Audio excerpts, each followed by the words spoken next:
This is House Planning Help, episode 167. Hi there, I'm Ben Adam Smith, and this is the podcast for you if you're interested in self-build, because I'm exploring what houses we should be building in the 21st century and trying to break down the major roadblocks that may get in our way. Coming up in this session, my guest is Simon Corbey, the Associate Director of the Alliance for Sustainable Building Products, the ASBP, and we're going to be considering what makes a healthy building product.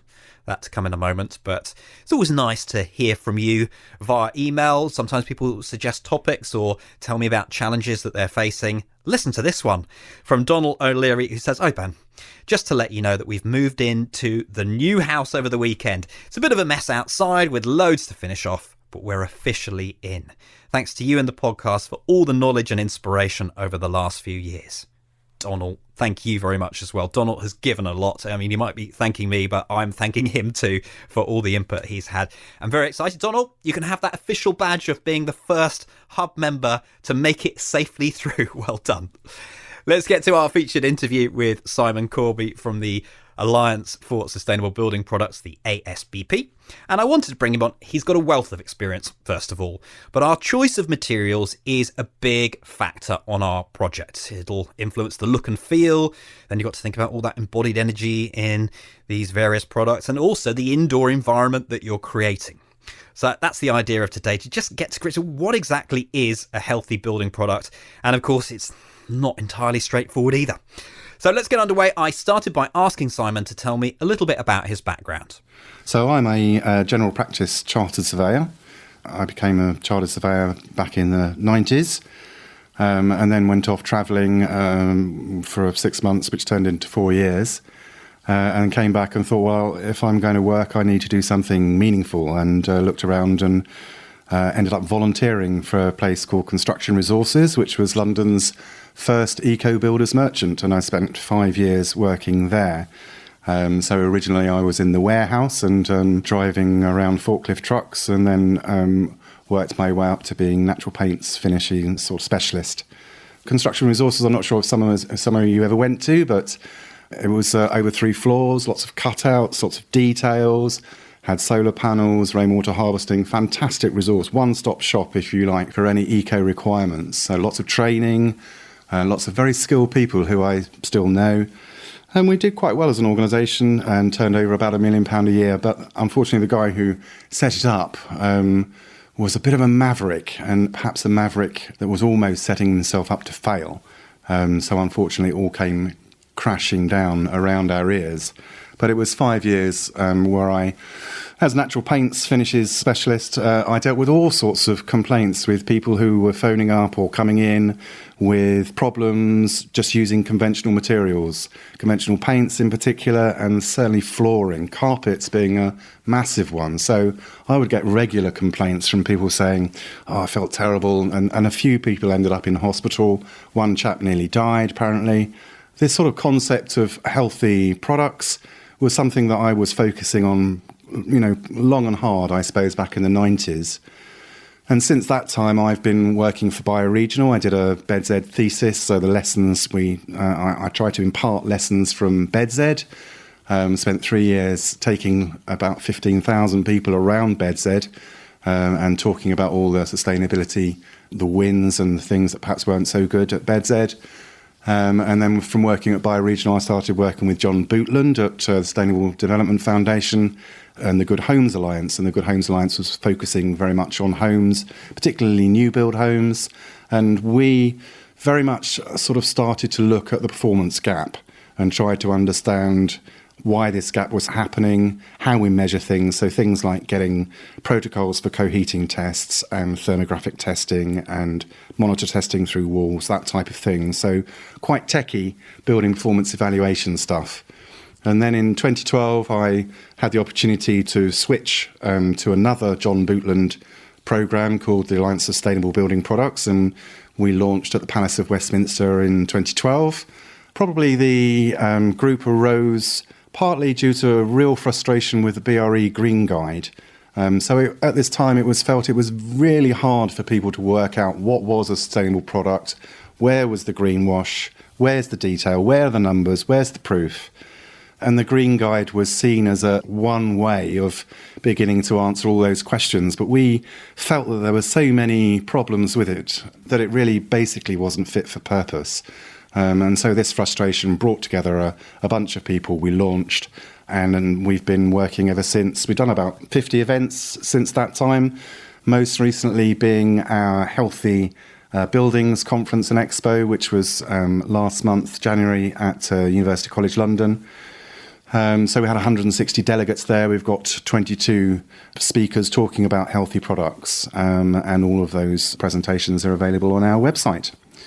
So my role at ASBP is to organise events. We're a knowledge-sharing organisation, and also to lead research and to try and act as a bridge between researchers and business. So making sure that researchers are operating in the real world and they're actually doing research that people want, and trying to distill that information through to the wider industry. So that's our role. You've covered a lot of ground in that one answer. Let us go back to just the implications of health. Are there a common set of symptoms that we're trying to address, or is it just health across the board? Yeah, I think that everybody is an individual. And so as a result of that, everybody's needs are slightly different. So what will affect one person because they're chemically sensitive, for example, so just won't affect another person. So unfortunately, it gets quite complicated quite quickly. But at the end of the day, I mean, my conclusion, I suppose, from all of this is that to use this, what's called the precautionary principle. I'm sure it's something that you're familiar with, but basically what that means is, if in doubt, if you don't really know what's in the product, if you haven't got full statement of content, if there's a slight doubt in your mind, perhaps don't use that product, find a product that you can trust, that there is full declaration of contents, etc. So a healthy building, of course, is a very complex matrix. So it includes all sorts of disciplines. So from acoustics, so noise is one of the major complaints, especially in flats that are converted, through to daylighting, through to ventilation, through to what we're calling it is really source control. So that's controlling the amount of chemicals that come into the house in the first place. So effective source control alongside effective ventilation is two parts of the same coin, really, to try and look at a sort of healthy interior. In some respects, is the choice of material taken out of our hands by who we work with? And they will present solutions and routes to go down. I'm not sure that's the case. I think you as an intelligent client can gen up on this, and you're the client. So if you're self-building, it's up to you to choose the materials that you like, that resonate with you, and also to choose materials that are healthy. And I think all of that process is entirely possible, but it does require a little bit of effort. Can we talk through some of the products? You mentioned, I think, a little while ago how sometimes you'll get a gut feeling about a product and maybe it's best to steer clear of that. But on a best products approach are things like straw bales. They're the things that resonate with me, or lime render or clay. Is it all of these sorts of materials that are the best to use? Because they can get more expensive as well. There are all sorts of trade-offs here.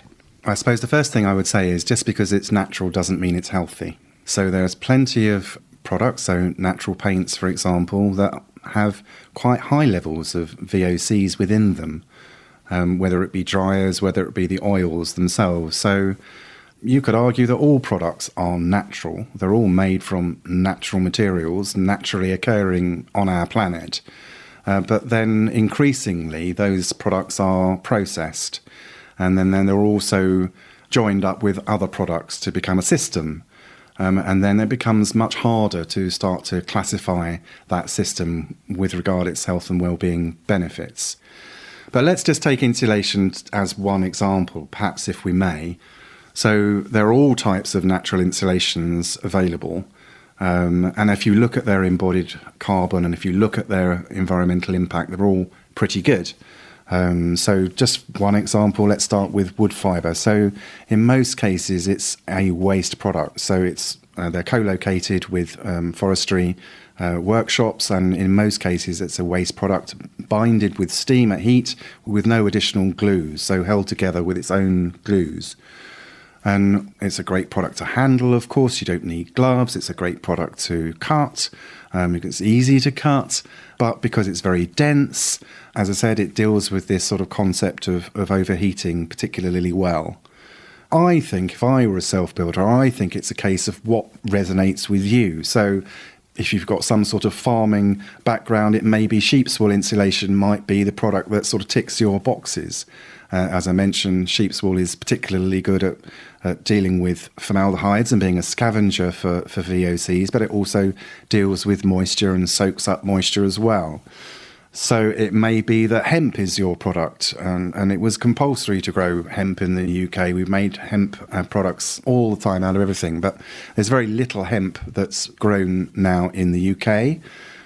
But this will change. So if you look at the natural insulation market in France and Germany, it may be around sort of 4 or 5% of a market. Here in the UK, it's 0.01 of a £1 billion market. And so part of the work of the Alliance Sustainable Building Products is to try and change that. And we think that drawing out the benefits of these products is the key way to do it. So we're not selling it necessarily on its sustainability or it's that it feels nice. We're selling it on the fact that it has additional benefits to other products that are perhaps, and it's trying to get a common lexicon for those products. So let's talk about overheating as by one way of an example. So concept is, of course, that it's hot outside at 1 o'clock or 2 o'clock in the afternoon, and you don't want that heat entering into the building. So you want to delay the passage of that heat into your building. And that's all down to the thermal coefficient of your products. And that's a lot down to do with the density of the product, how much stuff there is. And you can imagine, I suppose, that as the sun heats up, it gradually warms up and works its way through into the building. But with a dense product like wood fibre, it delays that process. So you're not suffering from overheating in the summer. But another particularly useful attribute of natural fibres is the way it deals with moisture. So obviously we create a lot of moisture in our lives through cooking, through washing, through general living, and that moisture has to go somewhere. So if you're relying on your ventilation system, that's all fine and good. But certainly there is an argument for letting your insulation take up that moisture and buffer that moisture. So your relative humidity stays between 40 and 60. That's important because within those 40 to 60 sort of confines, that's the healthiest. So you'll find that bed bugs don't flourish so well in those relative humidity limits.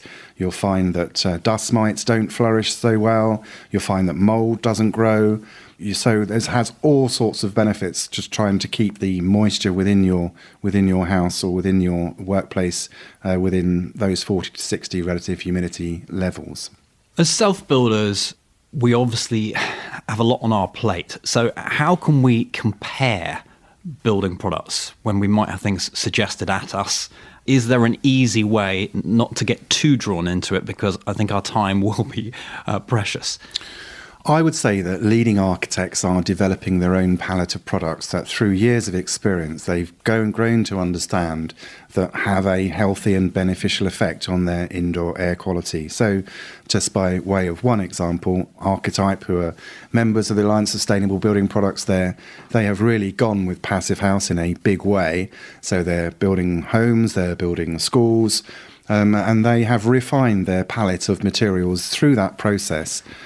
So now that they'll only use a limited range of paints, insulations and material systems, they've been doing quite a lot of measurement and monitoring to understand how this process is working or not working. And so they are then informing themselves and their practice and refining their palette of products as they go along. But I would suggest that perhaps there needs to be some better collaboration than that. And there are a few tools out there that exist, and one of them is an eco-label. So we are UK representatives of an eco-label called Nature Plus. And Nature Plus is quite well known on the continent. It's based in Germany, but certainly in Germany and Austria, it's, I think, something like 500 million euros of products have got Nature Plus certificates on them through the year. So the idea of a Nature Plus product is that the product will only be granted the certificate if it's from a truly abundant source. So then Nature Plus has a detailed life cycle analysis, so you can look at the embodied carbon of your product. But they also have all the products are third-party, independently tested in a laboratory for chemicals and off-gassing. So the Nature Plus Criteria Commission sets very hard standards to reach, and in some cases, no products are Nature Plus certified. So the idea of the Nature Plus is that it's on the top of the triangle. It's trying to pull the market up, and so it represents really only the best of the products. So Nature Plus products they're on a database, and you can look at all the embodied carbon information. You can look at all the health and well-being results. But at the end of the day, if you know it's a Nature Plus certified product, you can pretty much guarantee that it's fine and fine to use and saves a lot of work and research, really. But of course, Nature Plus, by way of an eco-label, is quite new to the UK. So for most people, if I mention Nature Plus, they're looking at me blankly. But we know it's a 20-year process to, like FSC, to bring Nature Plus into the UK and to grow its market recognition. So it's a sort of long-term process for us. But certainly I think that self-builders, architects desperately need this type of tool, because otherwise there's a lot of work required sifting through information that providers produce. In many cases, suppliers of materials are not manufacturers, so suppliers of materials don't really know what's in the product. So when you start asking them taxing questions about what's in the product, they have got literally no idea.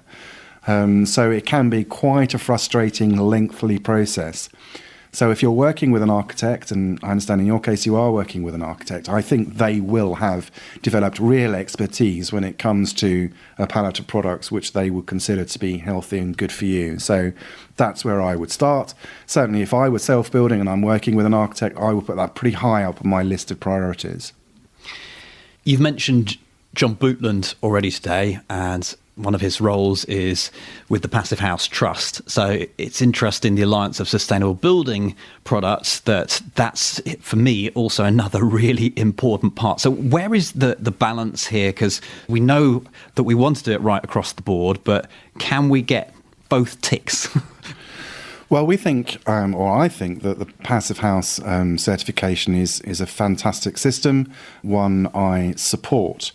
But I think it's the next logical step for Passive House to have part of the Passive House planning package looking at embodied carbon. So the natural material Passive House, if you like. And I see that as being the logical next step within the process for Passive House to enable that.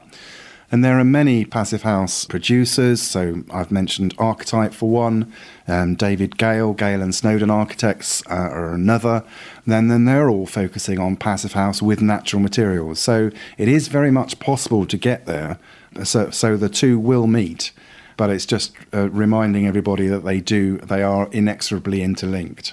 Are there cost issues? Is that what's driving our route? Perhaps we end up having a bigger house than we wanted, which I know in my case, I tried hard to get a smaller house, but once you've got the land, you're stuck with the economics. So I might have to consider things that perhaps I didn't want to when I first started. Yes, as in life, there are all sorts of cost issues, and these products are generally sort of more niche, and so the economies of scale, which will kick in if they're produced at much larger amounts, haven't really kicked in so much. So just to use one example, wood fibre, for example. So France has invested heavily in wood fibre production. So at least 7 or 8 new factories opened up sometime last year. And so the prices are dropping in France. So you will find, of course, they're dropping a little bit in the UK, but if Brexit and the pound slumping, that certainly hasn't helped, because quite a lot of these products are still being imported. So it is a crying shame, but I do think that will change over time. Certainly that's part of our work, really, to try and work with the wider sort of forestry industries and farming industries to sort of connect these endeavours together, I think. So yes, I do think there is a cost element. But at the end of the day, I think the costs between products is dropping. I think the difference between, say, polyisocyanate insulation and natural insulation is much less than it used to be. And I think that can only get cheaper natural products. Yes, at the moment I think there is a cost premium to pay. In the big scheme of things, yes, of course, it's always a balance against that budget. Is there anything you want to ward us off that is just, this is not a product that we should be using, or we should be trying to minimise it on our project, and maybe explain why, if there are some contenders here? That's a slightly unfair question, I think, because it's quite often you can have the right product but in the wrong place or installed incorrectly, and so you have a product that's absolutely fine that ends up causing moisture build-up, for example. So it is, again, it's the right product is fine, but you've got to install it in the right way. I don't think that we know enough about this subject. There's not been a real level of research that's been investigating products, off-gassing, VOCs and indoor air quality. There's very little scientific evidence. And so we're only just now, really, I suppose, starting to unravel the connections between products and indoor air quality. But of course, with products, there are many hundreds within your average house, and so it's very hard to be specific about one product and then a health effect of that product. Another thing to bear in mind is that VOCs are often in products because they have some sort of functional advantage. And there is a tension between using low VOC products and quality. It's a tension I don't think that will ever go away, but there are issues where, for example, some external paints which are low VOCs have been proved to be rubbish and blistered and need repainting within a year or two. So it is really a case of relying on your architect or talking to your architect or other professionals to understand which products are durable and low VOC and which products are not. What else falls into this conversation that might be relevant to us as self-builders?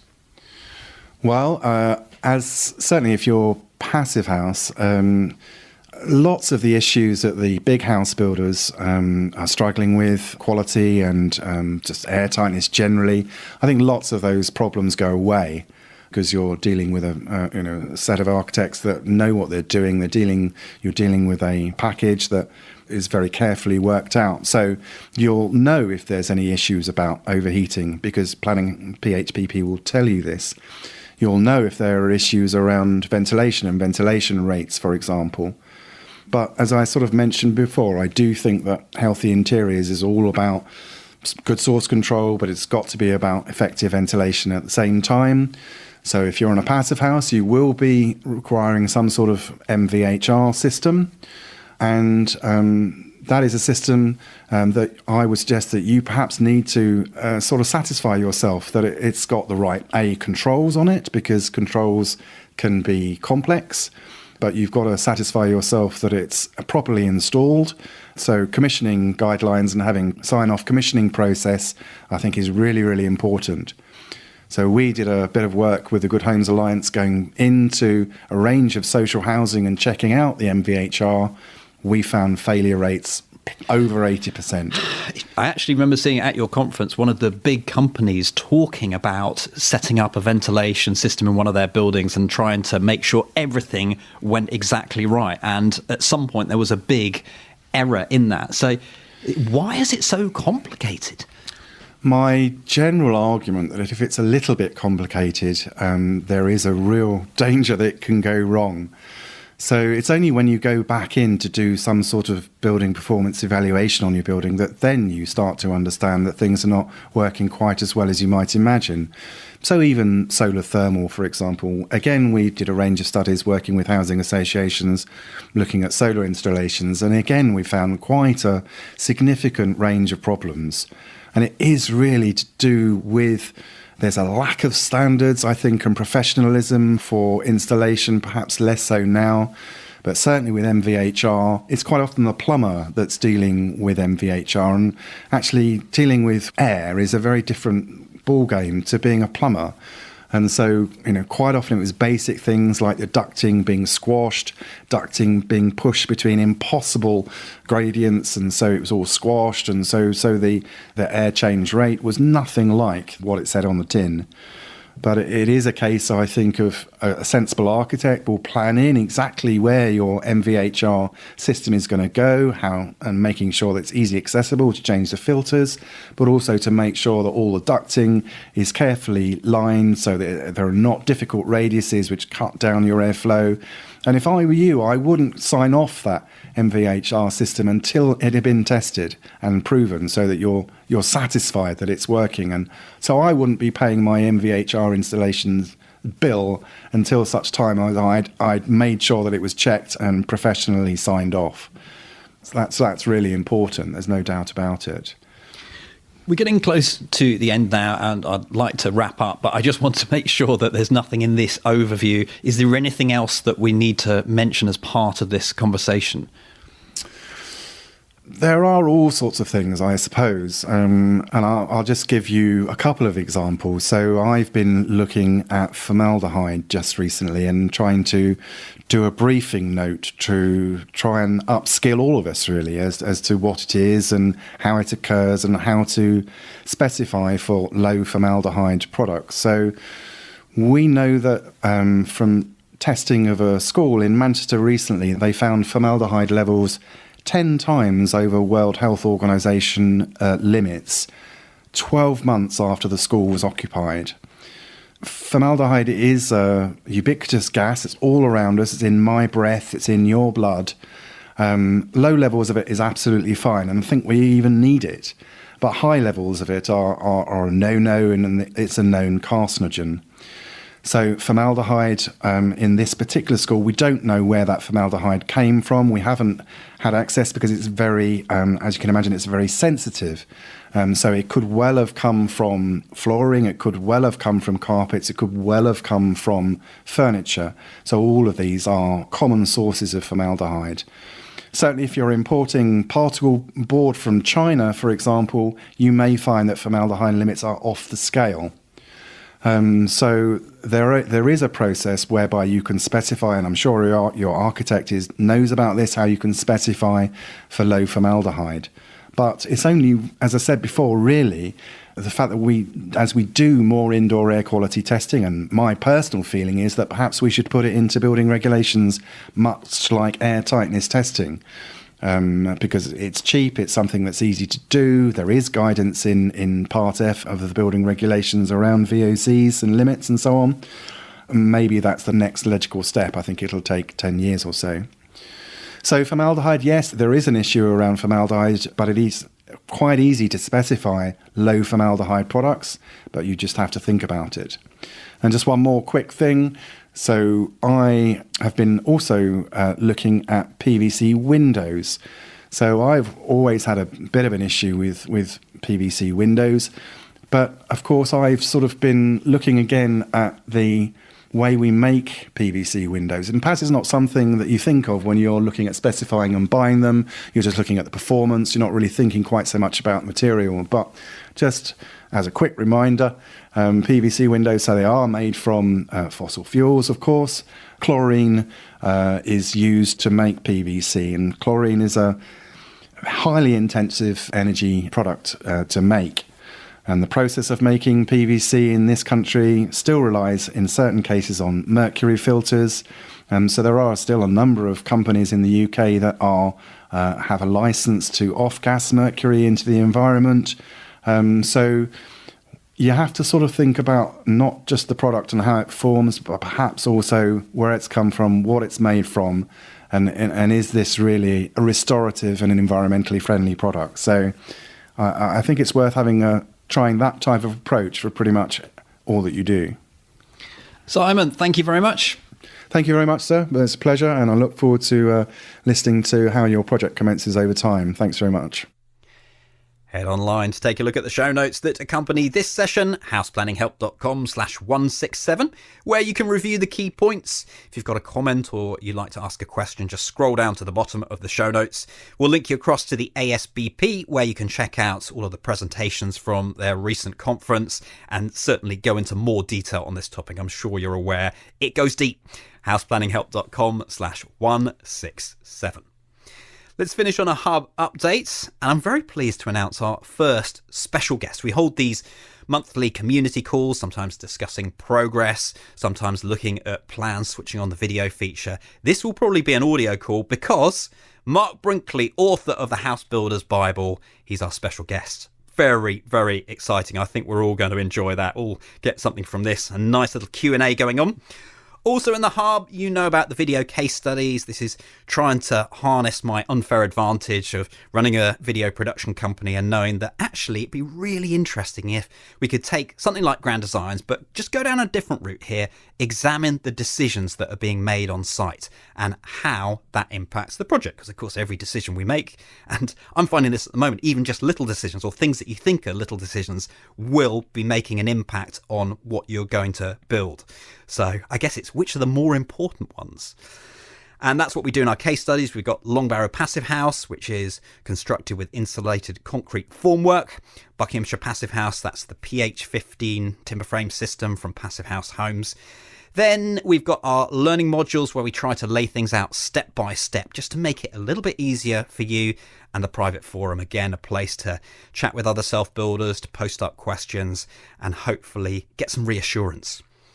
The exciting news as well is that we've reached our next hub enrolment window. So if you're on the VIP early bird list, you'll know about this already. If you're not, take a look at this, houseplanninghelp.com/join. If enrolment has finished, because of course this is time sensitive, then it will then lead you back onto the waiting list for our next enrolment. houseplanninghelp.com/join. Go and take a look. And that's as far as we go for today. Thank you so much for listening. The House Planning Help podcast is produced by Regen Media, content that matters.